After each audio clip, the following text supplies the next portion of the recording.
सबसे पहले भगवान भोलेनाथ के चरणों में प्रणाम करती हूँ, मेरा प्रणाम स्वीकार हो। आदिशक्ति माँ भवानी गौरा के चरणों में प्रणाम करती हूँ, मेरा प्रणाम स्वीकार हो। सभी देवी देवताओं के चरणों में प्रणाम करती हूँ, मेरा प्रणाम स्वीकार हो। आप सभी गुरु भाई गुरु बहनों के चरणों में प्रणाम करती हूँ, मेरा प्रणाम स्वीकार हो। गुरु भाई गुरु बहनों, अगर मेरी वीडियो अच्छी लगे तो लाइक करिए, शेयर करिए, चैनल पे नए हैं तो सब्सक्राइब करिए और कमेंट में महादेव का नाम ज़रूर लिखा करिए। महादेव का नाम लिखने से, बोलने से सारे कष्ट दूर हो जाते हैं। और अगर जो आप लोगों को हमारे इंस्टा फेसबुक से जुड़ना है तो उसका लिंक इस वीडियो के डिस्क्रिप्शन बॉक्स में दिया गया है, ज़रूर फॉलो करिए। गुरु भाई गुरु बहनों, कहानी तो आप लोग सुनते ही हैं, कहानी को पूरा सुना करिए। जब महादेव की ही चर्चा है, भगवान भोलेनाथ की ही चर्चा है, तो कहानी को पूरा सुनना चाहिए। और कहानी के लास्ट में कुछ गुरु भाई कमेंट किए हैं, कुछ गुरु बहन कमेंट की हैं। उनकी अर्जी मैं महादेव के चरणों में लगाऊंगी कि हे महादेव, इन पे अपनी दया दृष्टि बनाए रखिएगा। तो कहानी को अंत तक देखिएगा। एक परिवार था। परिवार में पति पत्नी और उनके 2 बेटे और 1 बेटी थी। बेटी का नाम सुलोचना था। परिवार बड़ा ही अच्छा था। बाकी परिवार में कोई पूजा पाठ नहीं करने वाला था। और सुलोचना जो थी, अभी 5-6 साल की बिटिया थी। वो रोज़ स्कूल जाती। तो जब स्कूल से पढ़ के आती तो उस समय देखती कि गांव के शिवालय पे अक्सर शिव चर्चा हुआ करती थी। तो शिव चर्चा की आवाज़ सुनती तो उसका मन बेचैन हो जाता। सोचती कि मैं भी जाऊं शिव चर्चा में, मैं भी भगवान की भजन गाऊं, मैं भी भगवान की पूजा करूं। उसके मन में इच्छा जागृत होती सुलोचना के कि मैं भी महादेव की पूजा करूं। गुरु भाई गुरु बहनों, कभी कभी आप देखेंगे कि किसी परिवार में कोई एक आध लोग ही पूजा पाठ करने वाला होता है। सभी लोग नहीं पूजा पाठ कर पाते हैं, ना जानते हैं, ना मानते हैं भगवान को। तो मानना चाहिए। सुलोचना जब भी स्कूल से आती, धीरे धीरे बड़ी होने लगी, क्लास भी उसका बढ़ने लगा। जब थोड़ी और बड़ी हुई तो महादेव की चर्चा में जाने लगी। जब स्कूल से लौटती तो देखती कि अगर जो चर्चा हो रहा है तो वहाँ चली जाती और भगवान की भजन गाती, भगवान की चर्चा कहती। धीरे धीरे समय बीतता रहा। अब जब स्कूल से आने में लेट हो जाता तो उसके माता पिता उसके बारे में जानने की कोशिश किए। तो जब जाने कि वो शिव चर्चा में जाती है, भजन सुनाती है, शिव चर्चा करती है, तो उन लोग को बड़ी चिंता सताने लगी कि हम लोग तो शिव गुरु को अपना गुरु बनाए नहीं हैं, हम लोग महादेव को मानते नहीं हैं, हम लोग पूजा पाठ करते नहीं हैं। और ये तो महादेव की भक्त निकल रही है, तो महादेव की पूजा करती है। अगर जो इसका शादी विवाह होगा, लोग जान जाएंगे कि लड़की भजन गाती है, शिव चर्चा करती है, तो पता नहीं इसकी शादी हो पाएगी कि नहीं, इसका विवाह हो पाएगा कि नहीं। अब माता पिता को ये चिंता सताने लगी। अब धीरे धीरे ये बात सुलोचना को भी पता चली कि हमारे माता पिता बड़ा चिंतित रहते हैं। तो अपने माता पिता को समझाती कि आप लोग चिंता मत करिए, महादेव की कृपा से जहाँ लिखा होगा मेरा विवाह हो जाएगा, आप लोग क्यों चिंता करते हैं। तो माता पिता उसके कहते सुलोचना के कि बिटिया, हम लोग को तो चिंता बहुत सताती है कि पता नहीं तुमको ऐसा परिवार मिलेगा कि नहीं मिलेगा जो लोग पूजा पाठ करते होंगे, और तुम तो पूजा पाठ करती हो, पता नहीं तुमको पूजा पाठ करने देंगे लोग कि नहीं करने देंगे। इस बात की चिंता उनके माता पिता को बहुत रहती थी। अब सुलोचना माता पिता की चिंता से वो भी चिंतित रहती। सुलोचना जब सयानी हो गई तो बर खोजा जाने लगा। एक जगह घर बर मिला। बाकी देखिए गुरु भाई गुरु बहनों, वो भी लोग कोई पूजा पाठ नहीं करते थे, किसी भगवान की पूजा नहीं करते थे। वो लोग भी ऐसे ही व्यक्ति मिले। अब जब उसके माता पिता जाने तो अपनी बिटिया से बताए कि बताओ, वो भी लोग पूजा पाठ नहीं करते हैं। तो सुलोचना कही कि ठीक है, नहीं करते हैं लोग तो अब समय पे छोड़ दिया जाए, देखा जाएगा कि क्या होता है। अब सुलोचना एक दिन बैठी विवाह से पहले पूजा करने और महादेव से दया मांगने लगी कि हे महादेव, मैं तो बचपन से आपकी पूजा की, आपकी आराधना की, हमको आप दर्शन दे देते, मेरी बड़ी लालसा है कि आप हमको दर्शन देते। तो महादेव उसकी भक्ति से बड़ा प्रसन्न थे और महादेव दर्शन दिए उसको। जब महादेव दर्शन दिए तो सुलोचना उनके पैर पकड़ के और रोने लगी कि महादेव, मैं तो सच्चे हृदय से आपको पूजती हूँ, सच्चे हृदय से आपको गुरु बनाई हूँ और आप हमारे सब कुछ हैं। तो अब तो मेरा विवाह जिस परिवार में हो रहा है उस परिवार में पूजा पाठ लोग करते नहीं हैं और मैं कैसे पूजा पाठ करूँगी? अगर जो मैं पूजा पाठ करूँगी तो लोग कहेंगे टोना टोटका कर रही है, करने देंगे लोग कि नहीं करने देंगे लोग। अब मैं क्या करूं, क्या उपाय करूं? तो महादेव कहे कि जो कुछ तुमको मांगना है वो मांग लो। तो सुलोचना कही कि हमको कुछ नहीं चाहिए महादेव, हमको बस यही चाहिए कि बिना पूजा पाठ किए हम खाना नहीं खाते हैं, भोजन नहीं खाते हैं और ना कोई कार्य शुरू करते हैं। तो मैं यही चाहती हूँ कि मैं ससुराल जब चली जाऊँ तो रोज़ आप हमको दर्शन दें और जब आपका दर्शन हो जाएगा तो मैं पूजा कर पाऊँ या ना कर पाऊँ, मैं जब आपका दर्शन कर लूँगी तो अन्न जल ग्रहण करूँगी, कोई भी कार्य करूँगी। तो महादेव कहे कि ठीक है, बाकी एक हमारी शर्त है, रोज़ मैं एक भिक्षुक के रूप में आऊँगा तुम्हारे दरवाजे और तुम हमको देख के प्रणाम कर लेना, बाकी किसी को ये नहीं पता चलना चाहिए कि मैं महादेव हूँ। अगर जो मंजूर है तुमको तो मैं दर्शन दूंगा। तो सुलोचना कही कि ठीक है महादेव, अगर जो आपकी यही इच्छा तो यही होगा, आप रोज़ पर हमको दर्शन दीजिएगा। महादेव कहे कि तथास्तु और वहाँ से अंतर ध्यान हो गए। अब गुरु भाई गुरु बहनों, बिटिया की विदाई की, शादी का विवाह हो गया, शादी हो गया और विदाई का समय हो गया। जब विदाई हुआ तो सुलोचना के माता पिता समझाए कि बिटिया ससुराल जाना, जैसे तुम्हारे ससुराल वाले चाहेंगे वैसे ही रहना, कोई अनचाहा काम मत करना। देखिए हर माता पिता अपने बेटी को यही समझाते हैं कि बिटिया ससुराल जा रही हो तो इज्जत सम्मान रखना, अपने ससुराल का मान बढ़ाना, कोई ऐसा काम ना करना कि उन लोगों का इज्जत पे बनाए, उन लोगों की कोई क्षति हो। सारे माता पिता यही बात समझाते हैं कि हम लोग की पगड़ी अब तुम्हारे हाथ में है। वैसे ही सुलोचना के माता पिता उसको समझाए और विदा कर दिए। सुलोचना अपने ससुराल पहुंची। ससुराल में गई, सास ससुर, जेठ जेठानी, देवर, पति, सारे लोग थे। अब नया परिवार सुलोचना के साथ जुड़ गया। बाकी वो लोग किसी भगवान की पूजा पाठ नहीं करते थे। अब सुलोचना देखी कि यहाँ तो बिल्कुल किसी भगवान को नहीं मानते हैं। अब जैसे अगला दिन सुबह हुआ वैसे ही भिक्षुक दरवाजे आके भिक्षा के लिए भिक्षाम देई का अलख लगाने लगा। सुलोचना तुरंत समझ गई कि महादेव आ गए हमको दर्शन देने और झट से अपने कमरे से निकली और दरवाजे पे जाके महादेव का प्रणाम की। और जैसे महादेव का प्रणाम की, महादेव भिक्षुक के रूप में थे, अपना सिर हिलाए और वहाँ से चले गए। अब ये बात सास देखी, ननद देखी। फिर ऐसे ही प्रतिदिन होने लगा। प्रतिदिन वो भिक्षुक आता दरवाजे पे, भिक्षा मिलती या ना मिलती, जब सुलोचना आती प्रणाम कर लेती तो अपना इशारा करते, उसको आशीर्वाद देते और भिक्षुक वहाँ से चले जाते। रोज़ प्रतिदिन ऐसे ही चलता रहा।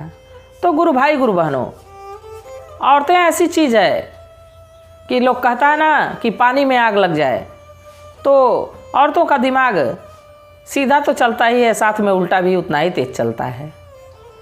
किसी बात को पूरा जाने बिना ही बात फैला देती हैं। अब कुछ महिलाएं अगल बगल की पास पड़ोस की देखती थी तो कहती थी कि अरे जिस दिन से उनकी बहू आई है उसी दिन से उनके दरवाजे एक भिक्षुक आता है और उनकी बहू निकलती है, उसको प्रणाम करती है और भिक्षा पाए या ना पाए भिक्षुक वहाँ से चला जाता है, लगता है उसका प्रेमी है। देखिए गुरु भाई गुरु बहनों, महादेव को सुलोचना का प्रेमी बना दिया गया है और समय कटता रहा। अब ये बात पूरे गांव में चर्चा हो गई कि उनकी बहू आई है और उसका प्रेमी भिक्षुक के बन के आता है और रोज़ उसको देख के जाता है। अब उसकी सास उसके ससुर मना करने लगे कि सुलोचना, तुम ये क्या कर रही हो? तुम क्यों जाती हो दरवाजे पे, क्यों भिक्षुक को प्रणाम करती हो? उसको मना करने लगे लोग। बाकी तो सुलोचना मानती नहीं थी। जब भिक्षुक आता तो तुरंत अपना दरवाजे पे जाती, प्रणाम करती और चली जाती। अब धीरे धीरे कुछ और समय बीता तो एक दिन उसके सास ससुर अपने बेटे से यानी सुलोचना के पति से कहे कि ऐसा है कि अपनी पत्नी को मना कर दो। वो दरवाजे पे एक भिक्षुक आता है, उसको रोज़ प्रणाम करती है और भिक्षा मिले या ना मिले भिक्षुक रोज़ चला जाता है। तो सुलोचना का पति कहा, वो अपनी पत्नी पे बहुत भरोसा करता था, कहा कि ये तो और अच्छी बात है कि किसी भिक्षुक को भी हमारी पत्नी प्रणाम करती है, ये तो उसका संस्कार है, बहुत अच्छी है और मैं उस पर बहुत भरोसा करता हूँ, इसलिए मैं उसको कुछ नहीं कह सकता। कोई गलत काम करती तो मैं बोलता, ये तो कोई गलती नहीं है। किसी को प्रणाम करना, किसी को सम्मान देना, ये तो बहुत अच्छी बात है। जब ये बात सुलोचना के सास ससुर सुने तो अपने बेटे पे बड़ा नाराज़ हुए कि ये तो लग रहा है कि दोनों मिल के और स्कूल का विनाश कर देंगे। इज्जत पर बनाई है, हमारी इज्जत ये सब ले रहे हैं दोनों मिल के, पति पत्नी। वो बहू को ना कुछ कह के उसके सास ससुर और उसके भाई सभी लोग मिल के ये सोचे कि अब सुलोचना के पति को ही मार देते हैं। जब ये मर जाएगा तो ये भी कहीं चली जाएगी और हम लोग की इज्जत बन जाएगी, और ये रहेगा तो ये अपनी पत्नी का सपोर्ट करेगा और सुलोचना भी यहीं पे रहेगी। अब ये बात सुने लोग, जब ये बात सुने लोग तो कहे कि ठीक है, अब इसकी उपाय करनी पड़ेगी, इसकी उपाय सोचनी पड़ेगी। धीरे धीरे 2-4 दिन बीता। एक दिन भोजन बनाए और भोजन में सुलोचना के पति का जो भोजन था, थाल था, उसमें लोग नशीला पदार्थ मिला दिए, जहरीला पदार्थ मिला दिए और वो भोजन सुलोचना के पति को गया। अब सुलोचना का पति जैसे ही खाया भोजन को, वैसे ही उसकी मृत्यु हो गई। आज जब मृत्यु हो गई, सुलोचना जानी तो सुलोचना जोर जोर से अपने पति के पास और आके रोने लगी कि हे प्रभु, हे महादेव, ये मेरे साथ क्या हो गया? अब किसके सहारे मैं जीऊँगी, किसके सहारे मैं रहूँगी? और तभी उसके दरवाजे पे फिर वो भिक्षुक आया। सुबह सुबह का टाइम था, सुलोचना का पति मरा पड़ा था। सुलोचना बैठ के वहाँ रो रही थी और तभी भिक्षुक आया। और जब भिक्षुक आया तो सुलोचना रो तो रही थी, बाकी वहाँ से उठी और भिक्षुक के सामने जाके भिक्षुक को प्रणाम की और फिर अपने पति के पास आके बैठ गई। जब ये बात सारे गांव के लोग देखे, उसके सास ससुर देखे, तो कहे कि ये ज़रूर उल्टा है, ये ज़रूर गंदी औरत है, जो इसका पति मृत्यु पड़ा है फिर भी ये उठ के गई है और उस भिक्षुक को प्रणाम की है। ज़रूर इन सबों में बहुत बड़ा संबंध है, तभी तो ऐसा कर रही है। अब सारे लोग मुंह से चारों तरफ ये बात फैलने लगी कि ज़रूर कोई ऐसी बात है। और महादेव उस दिन वहाँ से गए नहीं। देखी कि उसका पति मरा पड़ा है, हमारे वजह से आज सुलोचना पे उंगली उठ रही है।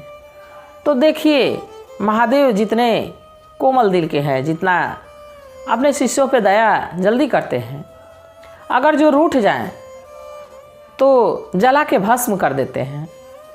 अब महादेव को गुस्सा आने लगी कि हमारी शिष्या ये तो मेरे मना करने पे किसी को नहीं बताती है कि ये महादेव हैं, बाकी कुछ ऐसा काम नहीं करती है जो इस पे शक किया जाए।